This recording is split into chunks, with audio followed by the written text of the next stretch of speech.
Want some, get some, bad enough, take some.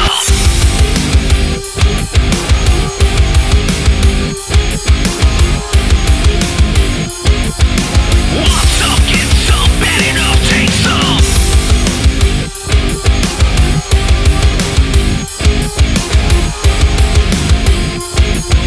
Want some, get some, bad enough, take some. Hello, welcome to episode 59 of FANGIN to Bang with Gangrel and Ariel, Levy, who 10 more to 69. 10 more to 69, 10 more to 69, and maybe what is it? A Tuesday, Wednesday, Thursday, Friday, Saturday, maybe 4 more days till I'm the champion. No, CCW, yeah, maybe 4 days to predictions. We have 4 more days of friendship. 4 more days of friendship, and then we go to battle. Yeah. Like I also like Lakai, so I have 2 title matches this weekend. Sunday, so Saturday and Sunday, back-to-back championships. It's either gonna be a good day for the Vampire or a very dark day in history for Vampire. If I beat you Saturday, I'll be defending my belt to Sunday versus Kerry Moulton. Well, that's not much of a match. You should take that easy. I don't know. It's a false count anyway. He is the son of Ricky Moulton, though. Yeah, I know. It's false count anywhere. False count anyway. You did destroy Vinicius. I did with a single chair. And he did wipe Fonzie off the face of the earth. No, he still got a whistle. Color commentary. But I retired him from managing. You retired him from managing. All right. Well, we'll see how your luck rolls out on the Saturday here. This Saturday at Backstage. That's how it goes. So I'm gonna keep it you'll see. friendly. We'll see. We'll stay For now. cordial to then. See if you're here on Monday or Tuesday next week. So, Both black eyes and man. So, what'd you do? Anything interesting this weekend? We'll get this covered. What you got? Anything? no. going on?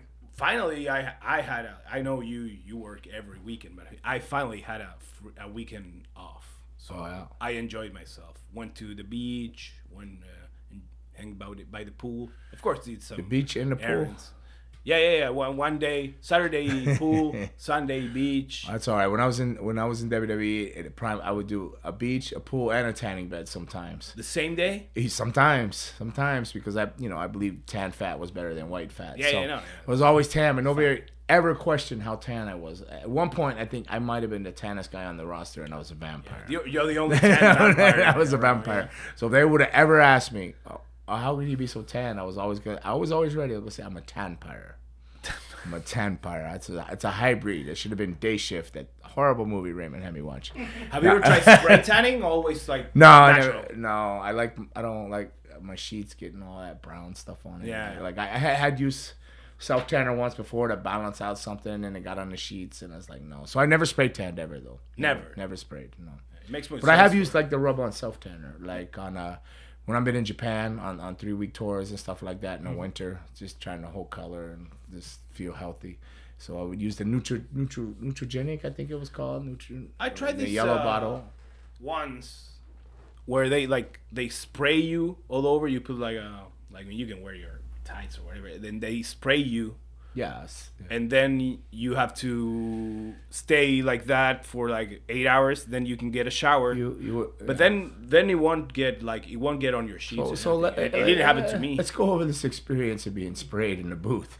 So you say you can wear your tights, but you don't have to wear your tights, or No, you can wear your tights or underwear or whatever. Or you have to wear something. Because there's You can't just go in there free to the world. There's a girl spraying you. Glory, all your glory. Maybe I could. I didn't win. Didn't go that far. So somebody sprays you, an actual person.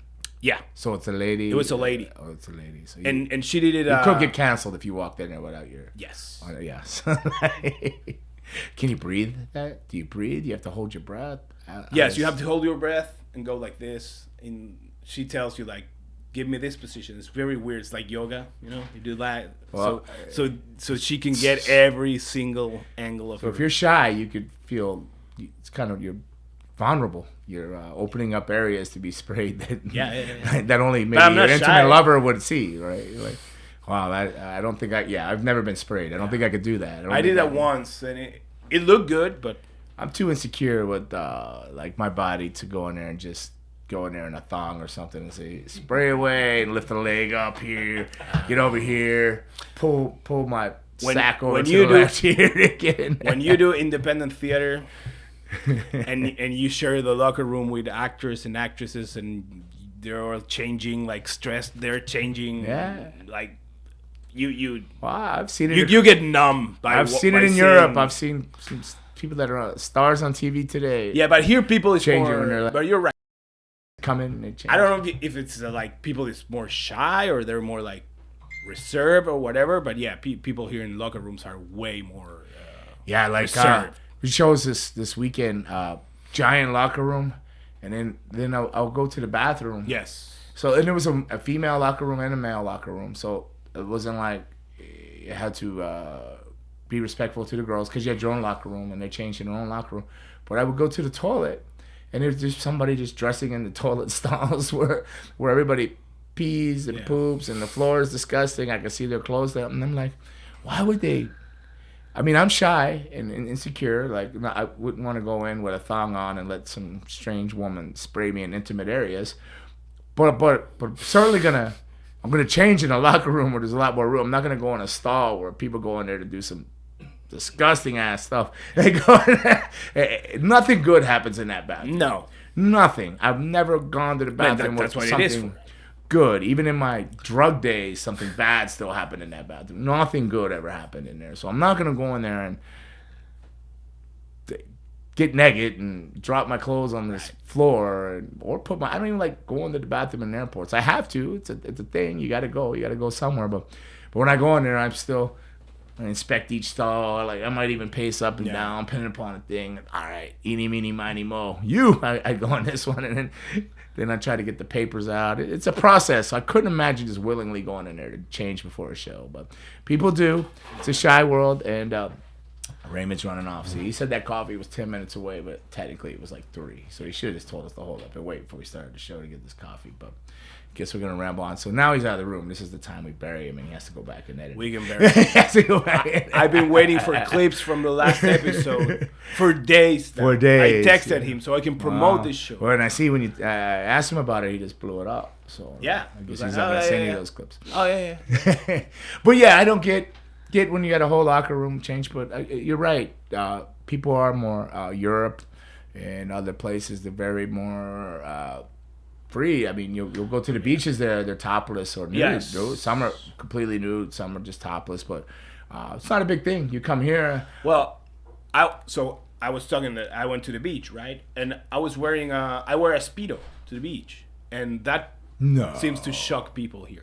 I think you would, yes. They definitely would think that you're. They're like, they probably first guess would think you're like European or Italian or something. Yeah, not I mean, Chilean. but there's also like a lot of Brazilians in Deerfield, and they wear Speedos all the time, and they do and girls do topless. Like not here, unfortunately. Yeah, unfortunately, not here. But I always know when it's tourist season because I'll see somebody topless on the beach, and here comes the guys on their 4-wheelers, and you think they're coming to inspect it, but they're definitely gonna write a ticket. It's so funny when you see. I remember coming to Miami when I was 10 with my family, and we went to the beach. Did you wear a banana hammock when you were 10? The Speedo? No, because I was a fat kid. I wasn't. No. Now I wear it because I can pull it off, But back then I couldn't. So I came and there was this French lady who was like, I don't know, 60 something. Like French Canadian from Montreal or. No, I think she was French. I don't know. But no, she was from some France. Type of France. So okay. And she was doing topless. Right. But she had a boob job, so her tits were like 20-year-old. 20-year-old boobies. But she was. But the rest of the body was like 60. So it looked funny. It just looked funny. Yeah. When you recognize this as a young kid, you were already, as a 10-year-old. Yeah, because already scouting. And because I was there with my dad, so my dad was like, "Oh, look at her," Wow. Her tits looks 20, and her body looks. To each your own, we're not here body shaming or any kind of way. Speaking yeah. No, I'm just saying it looks funny. but no. Just like people might think I look funny with a Speedo on the beach, like on Deerfield Beach. Yeah. Like I think it looked. Yeah, I think people from like Deerfield that actually born and raised might look at you, but they're used to it. If they go to the beach enough, you see it all the time. Yeah. Now there's a lot of Brazilians there, and so they're Pompano too. They are very Deerfield. They are very. I grew up skipping school on Deerfield Beach. I went to Deerfield Beach High, and whenever I'd skip school, I'd go to Deerfield Beach. But if I could find a ride, I'd come all the way down to Hollywood, where nobody would tell on me or knew I was around and get busted. But getting back home from Hollywood was always a tricky situation when you're like 14 years old. You have no car. But you never have you ever wore trunks? Yes. And I have and for the record, I have, in all my shyness, I have worn Speedos and thongs on the beach. I will go. I love it. But this is when I even when I wasn't such a great shape, but I would always tan, so I would wear shorts to the beach, and then I would just pull the shorts off when I got into an area.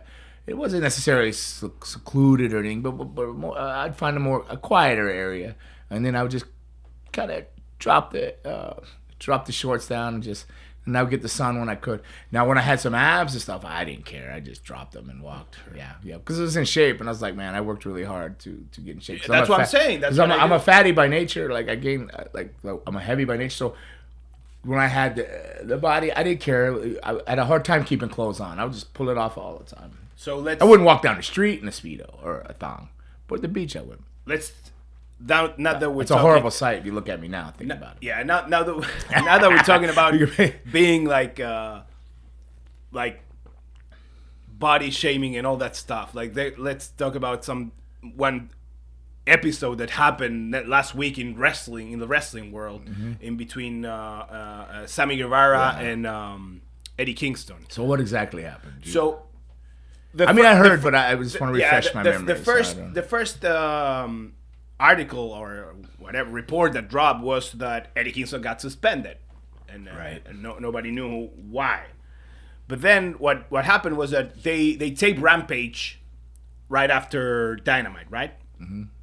So on that on the not the last week, the 2 weeks ago episode of Rampage, after Sammy Guevara won a tag team match with his wife, Ty Mello. Ty. They beat Sky Blue and what's the name? Dante Martin. So they beat them, and then he cuts a promo on Eddie Kingston, who's he's feuding now, and he calls him fat. And when Sammy Guevara crosses the curtain after the match, Eddie Kingston was waiting for him. It's like, "What can you call me fat?" Whatever, and he starts like trying to get physical, and then they got like pull apart, and that's why he got suspended. They cut that the promo. He got cut from the final Rampage episode. So only the people live watched the promo. Well, if you could hold that thought, I'll rewind. I'm very sensitive to weight and weight issues. So believe it or not, I am too. Going all the way back to I was on my way to Memphis, and Blackjack Mulligan was having open tryouts for they had the power plant. I guess it was WCW at the time. They were having open tryouts, and I was dropping somebody off. They were going to ride back with somebody, and I was driving up to Memphis, and this was in Orlando. So I did a tryout and everything. They talked me into it. I wasn't going to do the tryout. I said I was already going to Memphis, and Blackjack's like, "Oh, why don't you just try out? Why don't you try out?" So I wrestled one of the guys. The match went wrong. I blew a spot, but I shifted gears and got on the guy, whatever, finished the match. I was leaving, kind of upset with myself, and then Blackjack Mulligan goes, "Hey, do you want to come to the power plant?" So basically, out of all the people that were there for that tryout, they came to me and asked me if I wanted to go to the power plant. And I said I was already going to Memphis and stuff. He says, "Okay, when you finish with Memphis, if you want, you can come to the power plant and give me a call." So with that tryout, the reason that they picked me out of it is because they knew everybody. They were allowed to bring. You could bring like Allen or anybody. You could bring your own opponent and work. They wanted to see what happens when you blew a spot and then how you recovered. So they were just looking for something. They were looking for something special there, like how that. They knew people were gonna have pretty close to good matches because they were gonna bring the guy they wanted to work. So they were looking to see what happened. So long story short, I went to Memphis, and on my way home, I called them, and true to his word, come on down. So I never went home. I went from Memphis after like, I don't know, 6 or 8 months in Memphis. I went to Atlanta. So I didn't go home. I checked into a hotel there and went to the power plant. And I was in the power plant, and every day, like every morning, like, and I'd already been working a while, 500 squats, 500 push-ups, blah, blah, blah. Sarge would be there, don't you puke in my school. I said, well, you better bring a trash can over.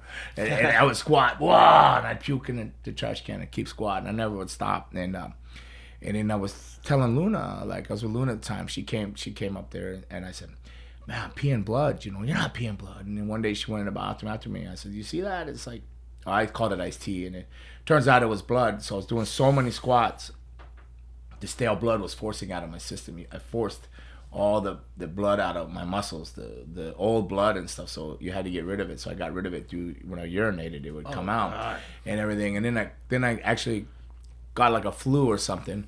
So all this went around on the same time. But I was in the power plant every day doing these squats, and they would have me work on. Just drills. These guys couldn't even, like, the guys in there were like ice training, all them. They could barely tie up and whatnot. I couldn't figure out what I was doing in there. But I knew they told me to come. I felt special for being there. I was invited. You know, I felt good, and so I ran through everything. Now I'm like, just kind of beat up from Memphis. I'm peeing blood. I got a cold, and they're like, hey, I want you to come to. I think it might have been Center Stage at the time. I can't remember what it was. Wherever they were taping, and I went down there, and they had me. Ole Anderson was there, and they had me sign an intent to sign a contract. And like I was like, oh, it's awesome, super excited. So I'm leaving with Blackjack, and then I asked him, I go, hey, can I ask you a question? He goes, sure, kid. And I go, why did I have to come in here? These guys, I mean, they had me running rope drills, doing everything. I mean, all day long, just crazy like cardio stuff, this and that, and work with these guys. And I just was curious because these guys couldn't even tie up. I didn't understand why I was even there. And I should have never asked. And then I asked, can I ask why I was here? And he goes, because you're fat. I went, oh. He goes, you lost a lot of weight in Memphis, but you're still fat. You had to get your ducks in a row. Okay. So I get back to the hotel, and I start packing, and Luna's like, what happened? I go, I got a job. She goes, why are we packing? I go, I quit. She goes, why did you quit? I said, because they called me fat. She goes, oh, shit. She just started helping me pack. She knew you could say anything to me. You could call my mom a whore. You could call me whatever. You could say, you could say that I'm out on my knees in the street for $5 every hour making a living. Whatever. You could say anything you wanted to me, and I'd be like, whatever. I don't care. Been through all that. But fat was one of those key words that just triggered. I was just because I tried so hard not to be. And then that's probably why when I got in shape, I had the thong on. I pulled the clothes, But I tried so hard not to be, and I had thin skin at the time, so I left. So with that being said, and how I feel on that, do I think Eddie Kingston should have got upset? No, I don't think. Yeah. So after that, even though I'm saying how sensitive I was, and I walked away and quit a job, like, and you know what the spot was that I walked away on? Do you remember Pittman with the code red arm bar? Yeah. That was the spot. They had me doing that after all those drills every afternoon. They had me work that arm bar and say, "Give me those crazy eyes, kid. Stare out in space. Lock it in there. So I walked away on that Pittman spot. That would have been my spot. That's the spot I walked out on. All because they called me fat, and I was sensitive and had thin skin. But even with all that being said, I don't know if I would agree that Kingston should get upset. So after that happened, after the story leaked and everything, Sammy Guevara was asked about it, and I don't know if he tweeted about it, but what he said was that I've done a lot of programs in the past with a lot of guys like Jericho, Matt Hardy, he mentioned, I don't know who else, but they always tell you like how far you can go. Like, this is what I'm willing to take from you in a promo, like, right. Say that, say this, but this, please no. Like in your case, like you can, like, so now we're having a match Saturday, so I'm gonna cut a promo on you. Gangrel, you fat bastard. Yeah, I will never call you that because I know now, right? Wouldn't bother me now though. No, I know. When I was younger, I've learned it. Yeah, but so he said like, and I always and I have my limit, so I always tell the other guy that I'm feuding with, like, say whatever you want except this, please. Okay. Yeah. but he said that Eddie Kingston never mentioned it. So when did he ask? No. Well, but when I'm not defending either. I know, but when so how, because nowadays promos are very, very, very. I mean, in a rare occasion like yesterday, for example, what I was telling you, Matt Riddle and Seth Rollins did. They got very, very real life personal stuff. But back in the day, like I remember, The Rock used to bury everybody. Like he called like Rikishi. I remember, oh, shut up, you thong wearing fatty, you know, like stuff like that. So, do you remember anything happening backstage, like confrontations backstage back in the day, because of a promo of something that any of the boys said? No, I can't remember why Eddie Guerrero, Kurt Angle went at it, but I know they went at it backstage once. No, I know Bob Holly was worried I was going to want to go at it with them one time. When they used to carry the scales out and they had to weigh people in, they were trying to like make sure they weigh in, and they were trying to weigh, I think it was Christian or something. Then he goes, "Hey Dracula, you fat bastard," you know. And when he said it, I think he wanted to take it back because he said the look I gave him was just like, motherfucker, you know. But no, I don't remember anybody about body shaming, getting upset. Men were men. Wrestlers all had different body types. Right. Big wrestlers were making money. Look at Yokozuna. Look at Rikishi and the Thong. I mean, they're both Samoan, but Vader, I mean, they're both big men making Bam money. Bigelow. Bam Bam Bigelow, Big Van Vader. I mean, it would all be considered fat in the eyes of somebody saying that. You know, I don't think Eddie Kingston's heavy. I just think he's a big guy. Yeah. I don't view him as. Sure, he has a little bit of a belly, but he just looks like. If I had any beef, it would be his gear. Yeah, there's like a bar fighter. If anything, I'd say his gear, change his gear or something. But like, I don't look at him as a fat guy. Yeah, I think it's enough to say that, you know. I think it's definitely like a sign of the times. Like nowadays, people get more offended about stuff. Like they're sensitive about a lot of things. I'm sure every other word you think about when you're talking on here, you go, "Oh wait, let me rephrase that in my mind before you get canceled." You know, 100%. Yeah. When I was telling the story about this French lady, I was like, you mean the one with the 20-year-old boobs with the 60-year-old body? Yeah, I don't know. I don't know. Well, that French lady knew you were talking about it. Right? We're gonna get calls because we are in South Florida. There's a lot of French Canadians, but you said France specifically. Yeah, so. it was from Paris or whatever. But the city of love. But I think it's part of the. It should be part of what characters. you like. I mean, but because it also adds some realism to the. I think Bastion Booger got upset when they called him fat. Probably remember not. Bastion Booger? Yeah, of course. And I remember Friar Tuck also. He was Friar not so Tuck. long ago. I remember. I mean, Earthquake. It was a sumo. It could have been considered that, but these are big men. They were just. I think if you're confident with yourself, and that you can go in the ring and you hand yourself, you really shouldn't get upset. Like you just be like, well, my fat ass will kick your little ass. Yeah, like, that's right. You know what I mean? Like, we'll see what you got then. Like, you're calling me fat? But you're right. I think it's this generation and it's culture thing, and maybe it's embedded in people's minds now because of the way they're changed their thinking. Where Attitude Era was like just a bunch of wild ass characters going at it. You know, it was the Wild Wild West. Who could out top who and who could outfight who or out chair shot who, you know, and I don't think really anybody took a weight thing because a lot of characters are built around their weight. And it's also surprising because I see you, and I would never think you are very conscious about your body weight, you know, or your appearance, you know. When I see Eddie Kingston, I think the same way. Like, do you think I wear black because I'm a vampire? No, I just because of the weight. I've always tried. I just think you look okay. You look good, and you pull the part. You know that. Well, in my mind, I know where I came from, and then when I was in that 97, 98, like when people said, "Hey, the Black Phantom was that you?" A lot of people were saying it couldn't be because it was in shape, right? So, you know. But it was so hard for me to maintain that. I had to do like a bodybuilder diet, and I do watch, not all the time. I mean, I'm not super strict with what I eat, but I've lost my lack of ability to do cardio, so that fear always I watch that weight. So every day I do watch the weight. I'll weigh in. I'm bouncing right now between 248 and 260. That's where I go back and forth every week. It's just like a gas tank. It'll go up and then it drops on the weekend after I wrestle, and I put a lot of work in, so the water comes off on the weekend. Then the week it starts like a gas tank. Goes 248. It'll be middle of the week, Wednesday 253. Comes Friday, it'll be like 258. Boom, empty tank when I come back home off the road again, right? Because I'm active, so with my knees and stuff hurting, I can't do as much cardio. So I'm gonna have to go back to a stricter diet. But very insecure about my weight, but I don't let it affect my I don't let it ruin my quality of life anymore. Like I would before, like it would destroy me. I quit a job that could have made, who knows what kind of, they were throwing sick money away at that time later on in 94 or whatever. I was a teenager, a fat teenager, like average wrestling fan, like in my room, eating all day, watching movies and wrestling and listening heavy metal, like that was me.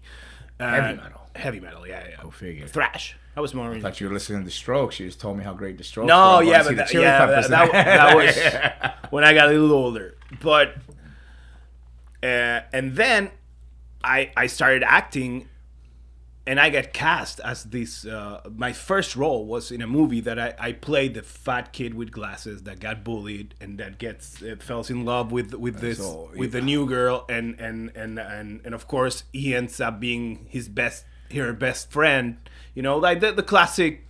Yeah. So like the kid from all the movies with the curly hair. Yeah. Jonah Hill. Jonah Hill. I was Jonah Hill. That was me when I was 19. Now I'm 38. So, but then after I did that was like my first movie, my first job ever. And when I finished that, I was like, okay, I don't want to be the fat kid in every movie now. Like, I don't want that. Like, I don't want to get typecast as the fat kid. Mm-hmm. So I started losing weight, and I didn't do it in a very healthy way. I stopped eating. I just ate lettuce and chicken like twice a day, and I was doing like 2 hours of cardio every day, like 45 minutes elliptical, 45 and an hour treadmill, and I lost a lot of weight. And at one point I stopped like almost eating, but I couldn't stop.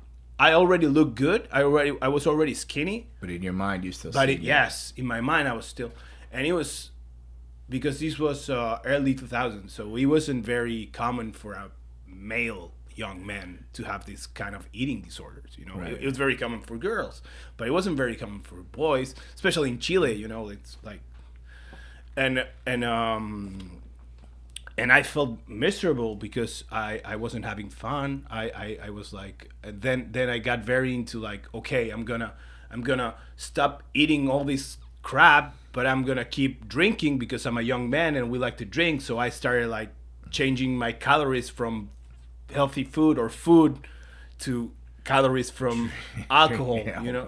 So I went until my mom took me to a doctor, a dietitian. He was a dietitian or whatever, and he was like, I'm gonna tell you how this works. Like, your body needs these proteins and carbohydrates. Like, he taught me how to eat well and stay in good shape and how to balance it better. And then I got into more interested into working out, like at the gym and doing that kind of stuff. And that's when I got out of it. But I still have it in my mind, I'm still very strict with what I eat and everything, because in my mind I'm still that.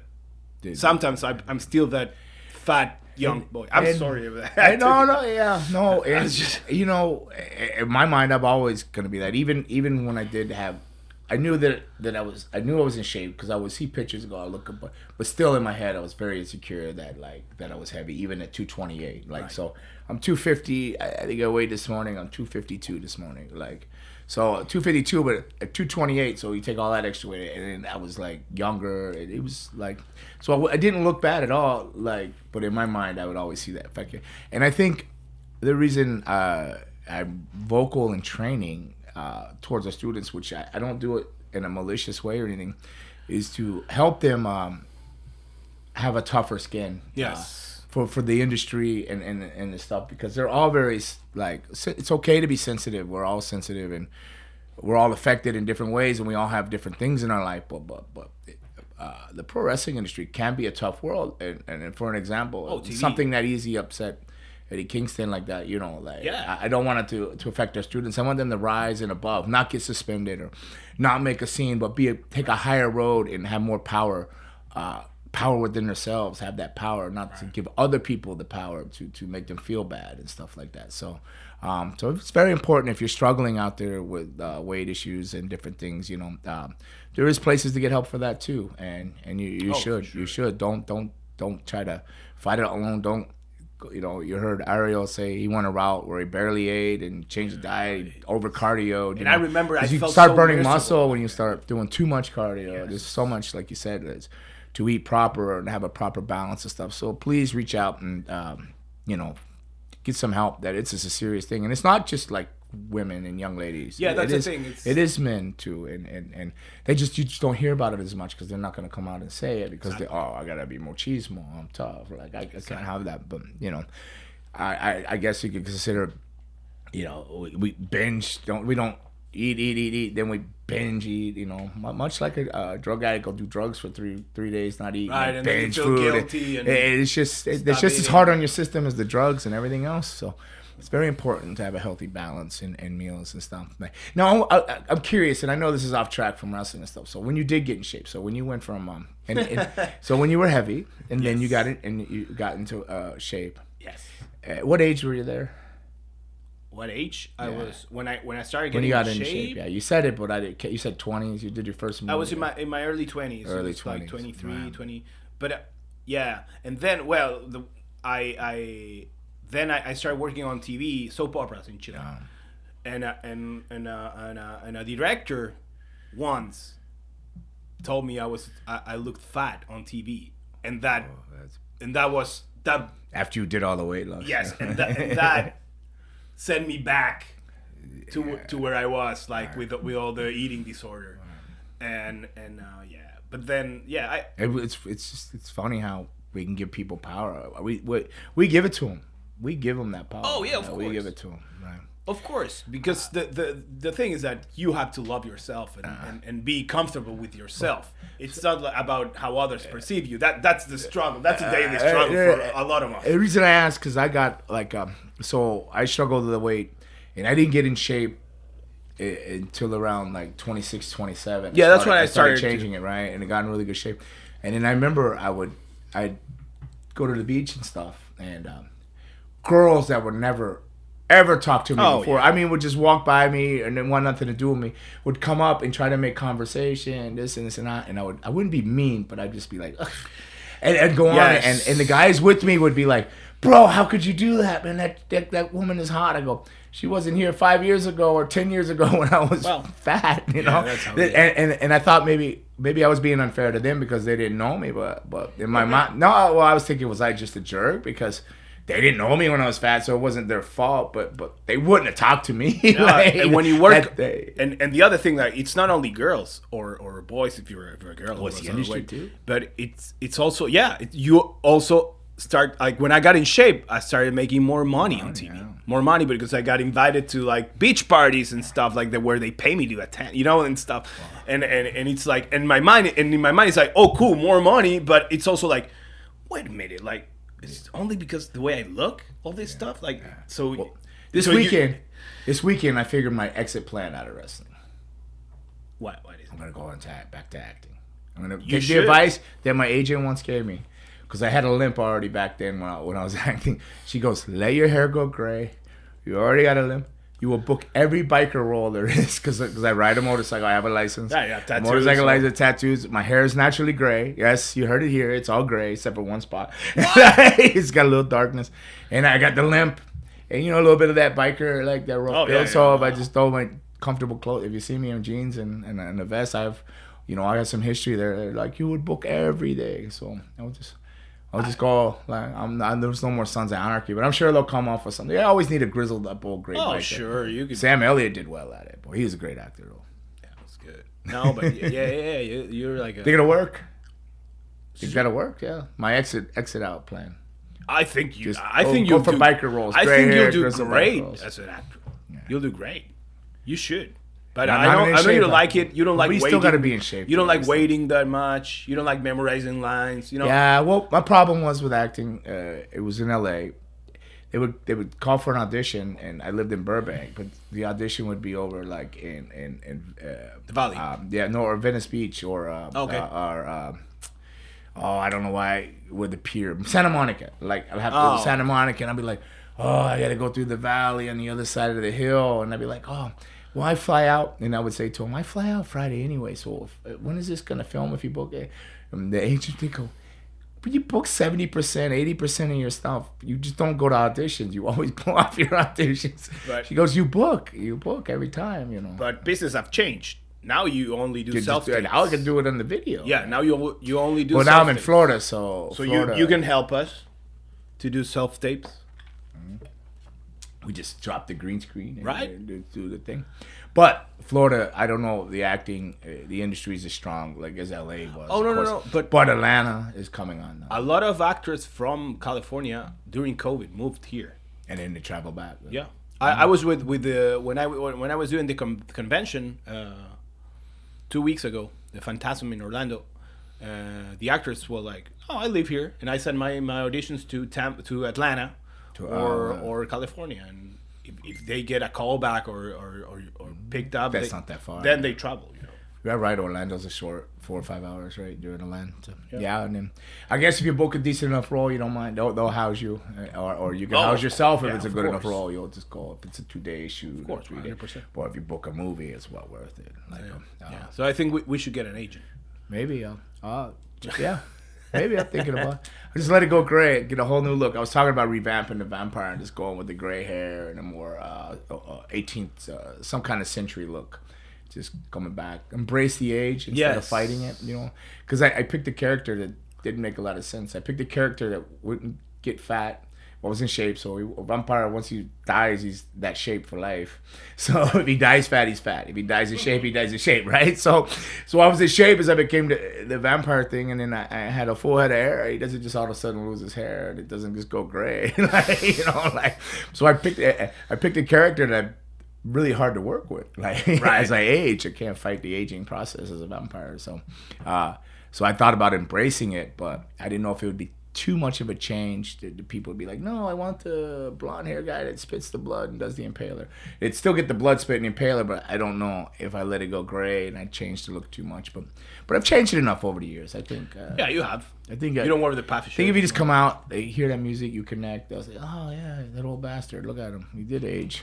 I think you're doing great. But I had I'm blessed. I'm blessed to get to do what I did. Like I was in California this weekend. Love the Bay Area. Like I think you would love Northern California. Have you been there in San Francisco? No, I've only been to LA, and I love it. LA's awesome too, but LA is very hustle and bustle, hectic. The people are all pretty much in their own lane. But I always hear good stuff about San Francisco and San Diego. Yeah, when you go to San Francisco or even Oakland, Alameda, and the wrestling companies and the wrestlers up there, they're all great people. So the weather's beautiful. It was 72 degrees, sunny, beautiful, blue skies, 55 at night. It was just a great trip. I did a show for autism, which went very well. Nice. Then I did a seminar, and I also did another show for the Stars of Wrestling.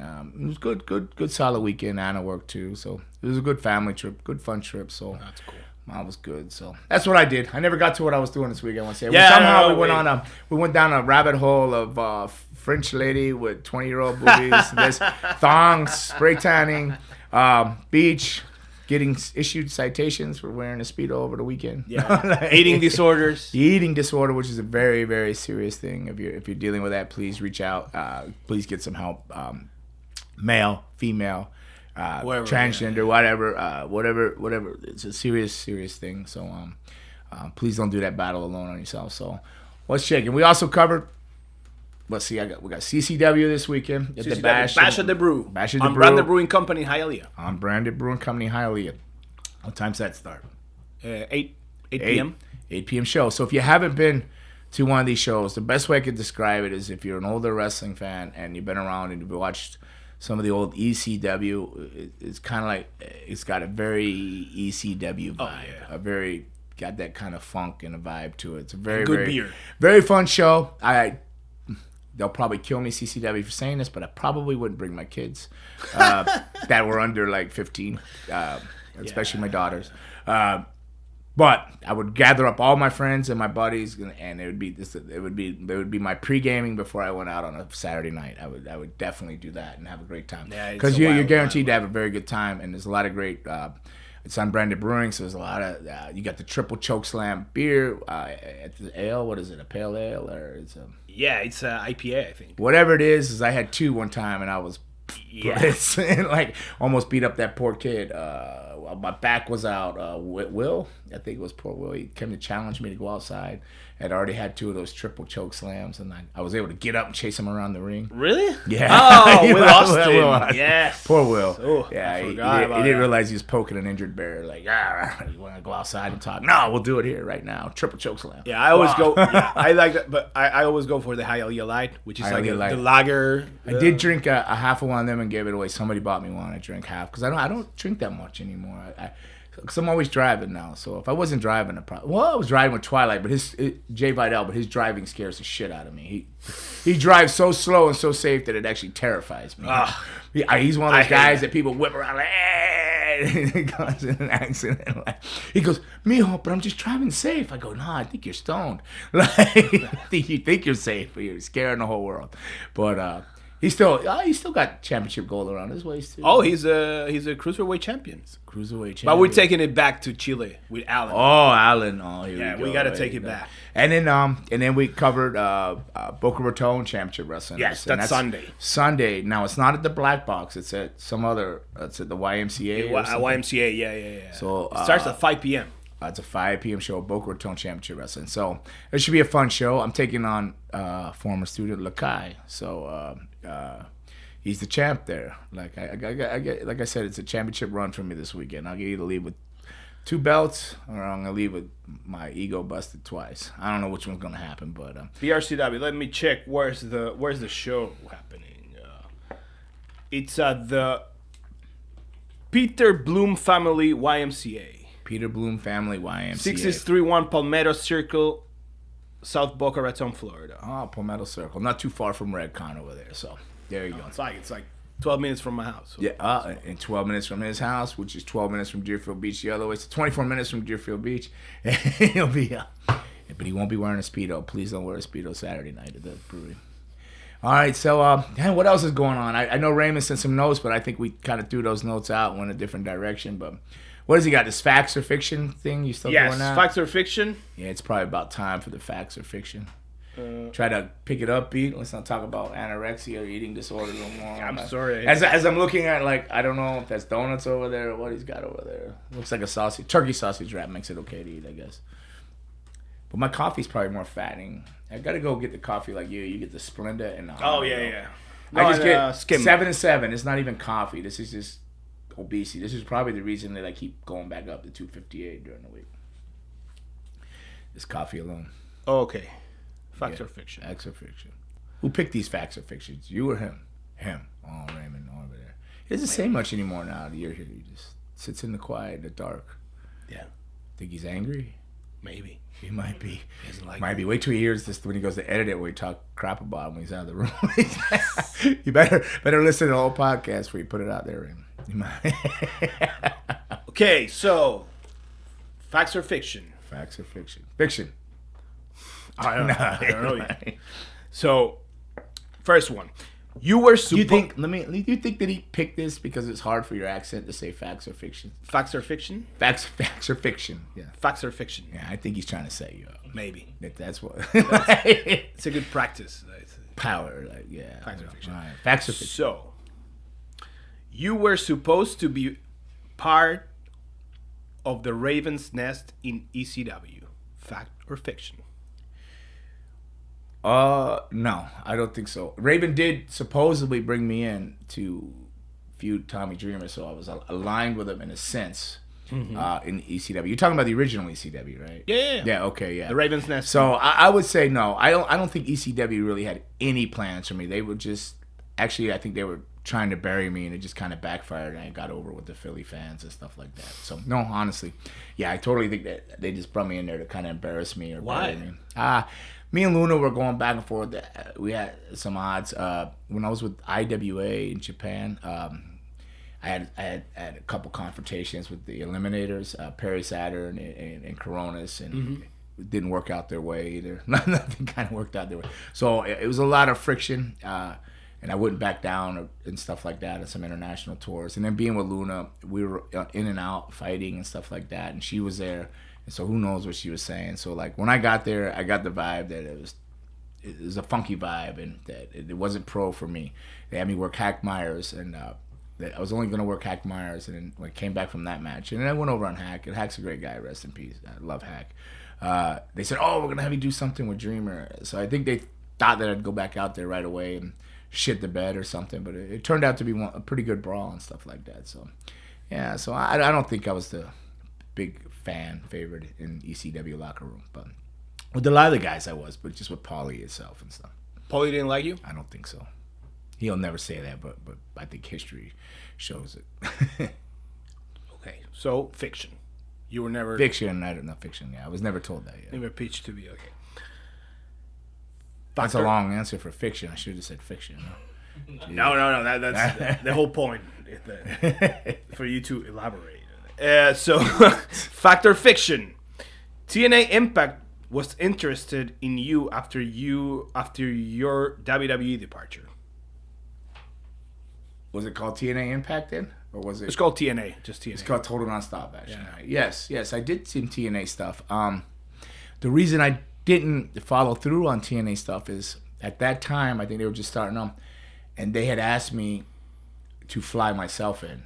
To the tapings, which I think about it today, maybe it wasn't that big of a deal back then, but maybe I had a little bit of chip on my shoulder. But I had so much going on with Luna. We were always like, I loved her to death, but it was a very toxic relationship. So it was back and forth with the drugs and the fighting, and neither one of us being in WWE, right? So like I did a couple of TNA things, but I think I was so wrapped up with her in my own personal drama that I didn't see like a bigger picture and opportunities and stuff like that at the time. And when they were like, oh, we just need you to fly yourself in, I think it was just to Nashville at the time and stuff. It wouldn't have been that bad out of Tampa, but in my head I was like, you should be fly me in or something, which, I still say that. I still don't fly myself anywhere now. But at the time, I think if my head would have been on straight, I would have looked probably picture. Into the bigger picture and seen and maybe evaluated it different. But yes, that's just true that they were, yeah. And I did do some stuff for him. So I tagged with Simbodi. Oh. One of them. He wasn't called Carney then. What was he called? Kizarni? Not Carney, wasn't Carney yet. But he had long hair. And I also tagged with Slash, who was also known as Wolfie D. I did a tag there. And I also did a hard 10 match against Sonny Sasaki. With the weapons match. Sonny Leaki? No. Sonny, what the heck was his name? Sonny. I think he retired from wrestling now. He did an Oriental gimmick. And, I don't know. Sonny. I think it was called the Hard 10. You have to look it up. Well, I'll have to come back next week and explain that. I got to go through there. My mind is, I'm having a brain fart. I always get worried when I pronounce people's names wrong. I get paranoid. Oh, I'm going to get corrected. So correct me.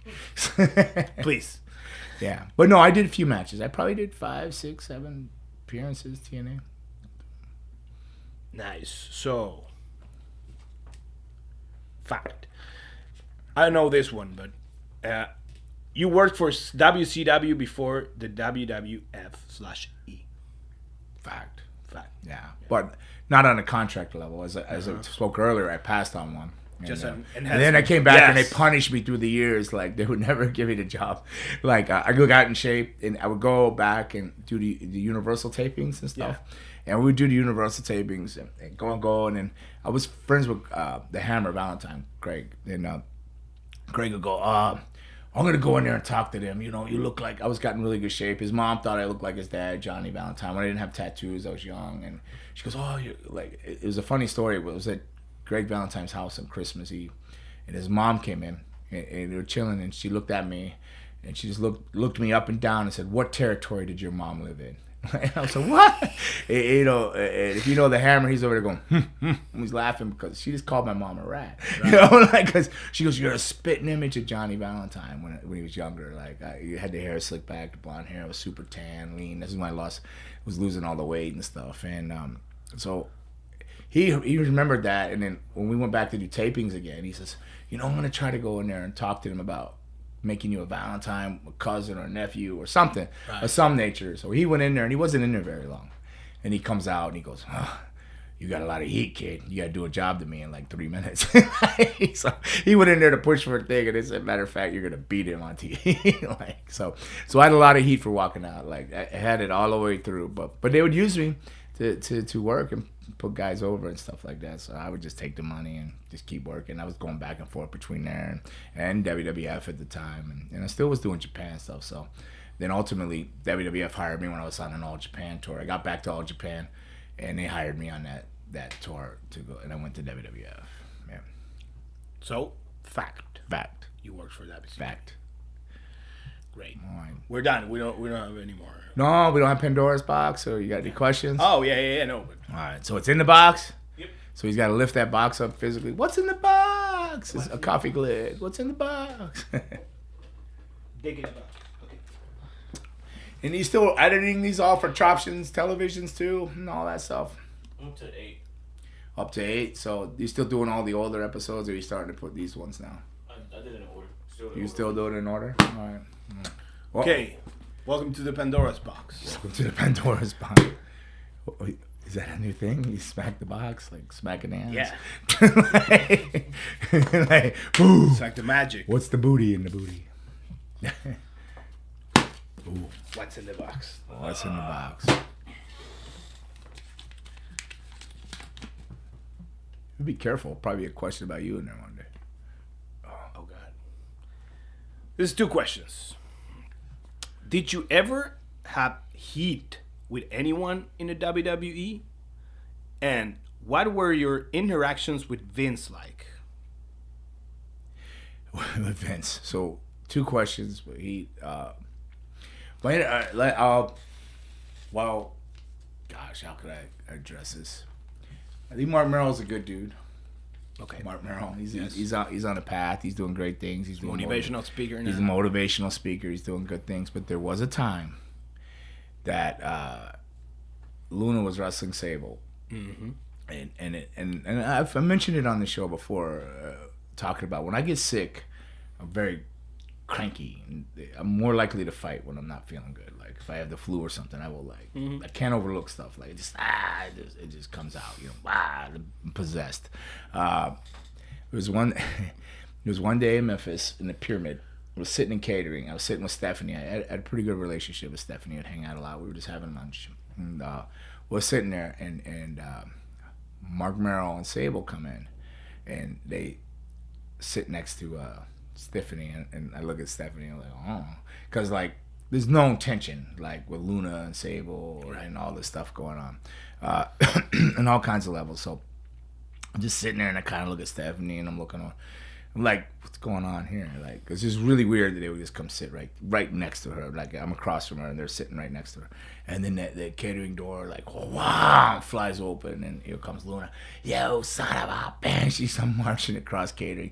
She goes, Sable, I would never hurt you in the ring. But Mark Merrill, before you knock me out, I'll pull your eyeball out. Blah, blah, blah, blah, blah. And then, like, I think Luna was lunging at coming at Mark, and I think it was the Godfather. I think Godfather, he's a great guy. He's so good, the Godfather. I think he grabbed Luna and pulled her away. It was either Godfather or Shane. I don't know which one it was, Shane McMahon or the Godfather. I can't remember which one pulled her away. They were all, because it was like Godfather and Vince, and they were all sitting there and catering too. They were just right over, like, just earshot away. So they see all this going on. And I'm like, I don't know what to do. I just look at Stephanie, look down, and take another bite. Like nothing happened, like, what are you gonna do? And then they started up with like, oh, you see, we gotta put up with that fucking. I think they used the C word, but we'll just say bitch for now. But it's whatever it was just across the line, And I was just like, I put my fork down or whatever, and I said, listen, I don't care about y'all's problems. I don't care what he had to do. I stay out of it. I'm sick of hearing about it. I don't care if you put dress on and put your wife over every night of the week with the she could be leave me the fuck. But I'm not gonna sit here and eat my lunch and then come in here and have you insult my wife. You know, like talk shit. You sat next to me and everything, and then he piped up like. That I had no respect for him. We were trained by the same guy, Boris Malenko, blah, blah, blah, blah, blah. And then I just kind of lost it. I kind of got mad. I said, I didn't even fucking know you were trained by him. I flipped the table up. I said, get the fuck up, motherfucker. I was going to fight him. He didn't want to fight. I was going to hit him. I was just, get up. Kind of like the same thing with Ric Flair. But he put his hands under his chair. Like I was, get up. And then I went to go hit him. Like I was coming to hit him. And Draws. Darren Draws. Remember Draws? Yes. Draws grabbed me and he's like, no, don't do it. I'm like, fuck these motherfuckers. I'm tired of this shit. Excuse my language. Beep, beep, beep, beep, beep. You know, like, as I'm going out, and there's Vince, and then there's Stephanie. I was sitting with Stephanie. I'm like, oh, fuck, I'm fired. You know, I'm done. So, I go outside catering. I'm mad. I don't even know where Luna is, and then, but somebody, I think it was Stephanie. Somebody came up to me later and said, Vince wants to see you in his office. No. You know? I said, all right, well, I'm going to go get fired. So, whatever. So I walk in and I look, and it was Mark and Sable sitting there, and then Luna was sitting here, and there was no other seats. The two were there. She was in here, and there was the desk and Vince's seat. So I thought to myself, well, if I'm going to get fired, I'll get fired the good way. So I went and sat in the desk and put my feet up on the desk and sat in the office. And when he walked in, I just started laughing and smiling. And he goes, I'm glad you find this so funny. Can you explain to me why you think it's so funny? You know, I go, they got me. He goes, well, what do you mean? I go, they pulled me into their drama, this flipping drama. Everywhere I got to hear this. He said, she said, all this stuff. It's driving me completely insane. They finally pulled me into it. He goes, yes, they did. And he goes, if you hit him, you're fired. Now get out of my office. You know, that's it. That's all. They got kept in there for hours. I think Luna got fined, and I think they might have got fined too, but I know Luna did for sure. So my relationship with Vince has always been kind of like that. Like, so did I have heat? It might have been with marketing, but I think it was more Luna did. I just got drawn into it, and like I said, I see him doing amazing things now in the community, being a motivational speaker, and I have no ill will. It was just that time and that period. There was no real like I hate your guts kind of heat, but I got along pretty much with everybody. But with Vince, that was one of my. So I covered two things. So with Vince, so there was kind of like reactions for a while there. Vince was like, when he first hired me, I don't think he cared for the vampire character because Vince Russo kind of brung it in. I don't think he thought it would work or anything. But at some point, he's actually nice to me in a weird way. People don't know this about, but I'd get a drink at a water fountain. It'd be a pat on my ass, and I look around. The only person walking by was Vince. You look around, did Vince just, you know, like jokingly, like you know how you tap people, like so.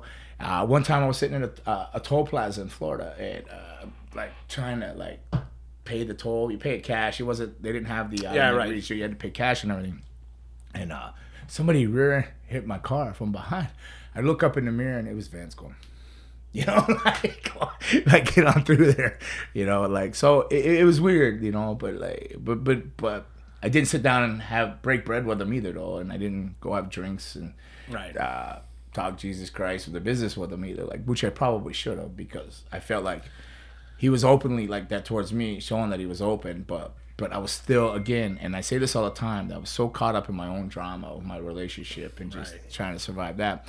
If I had my head now, my mind and everything where I'm at now in my life and my stability within myself and care that I care about myself now, you know, I love myself now. Like, it may not seem like it, but I do.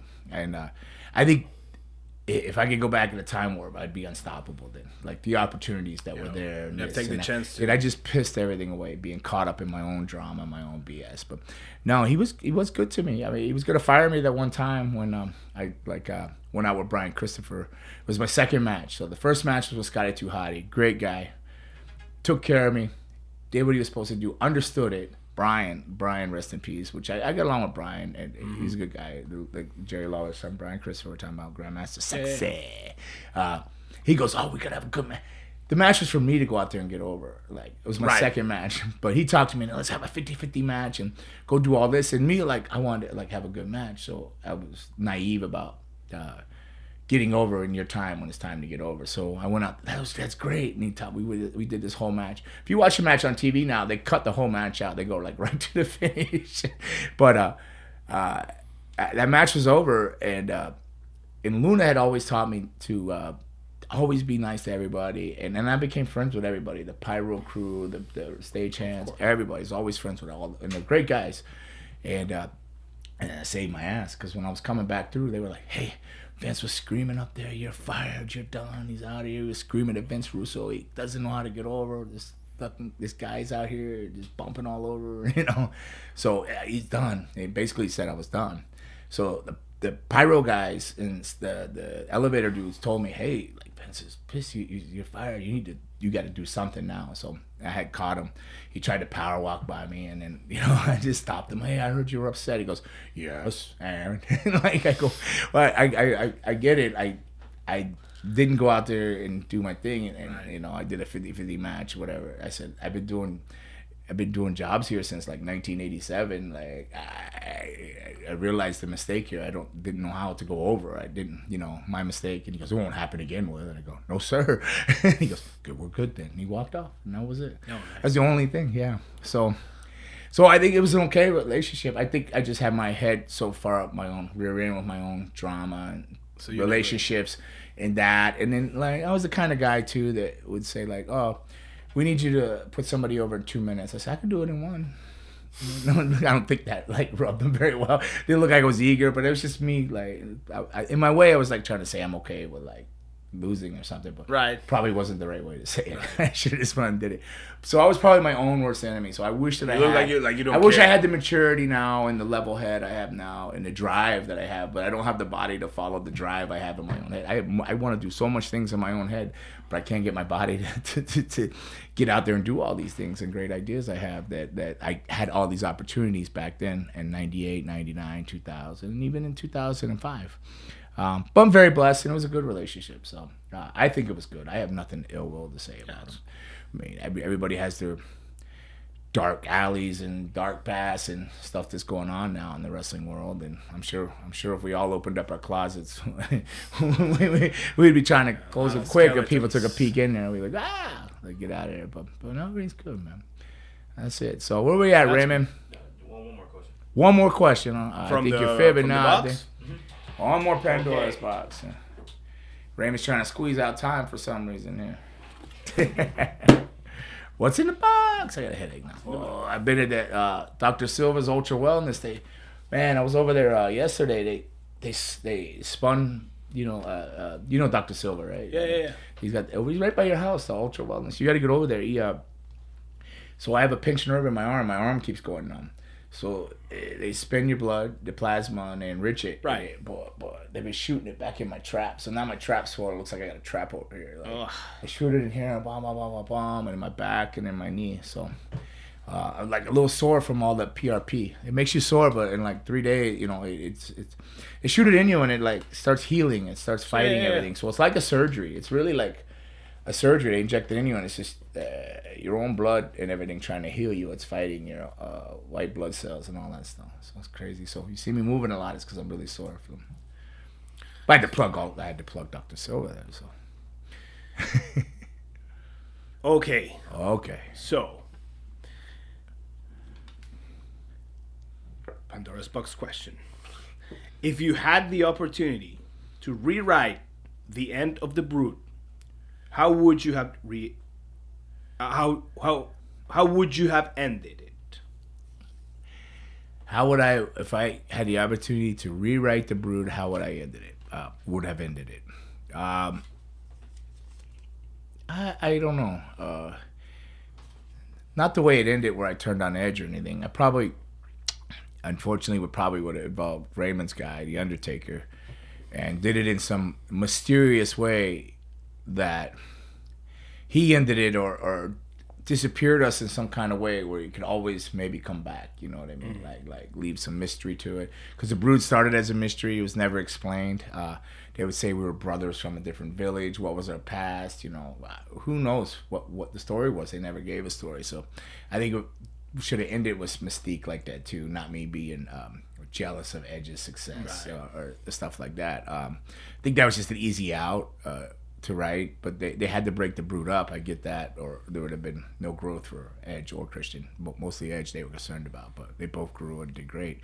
But yeah, I would have did it was in some mysterious dungeon taker way where we just kind of, I don't know, like what when he was, I don't know, it would have been something with the ministry to get rid of us. Yeah. Probably is not the answer you're looking for, but that's the answer you're getting. I was thinking how I would rewrite it. We would all became surfing vampires and surfed off into the California coast. Yeah. Lived in a nest of a house and like made more vampires. No, I don't know. I think I would have left it in a mystery. Like somehow the Undertaker was behind a disappearance. You know, like maybe one. But then it could never come back either as Edge and Christian. But I don't know. Maybe I would have just. It's a hard one because then if you do that, then you can't come back unless you come back as the Brood. It's weird. I guess you could reemerge. You know, go, wasn't he in the Brood or wasn't he? Yeah. Like, was he now? Like, I don't know what you're talking about. Like you're brainwashed. But did you like doing the new Brood then with the Hardys or?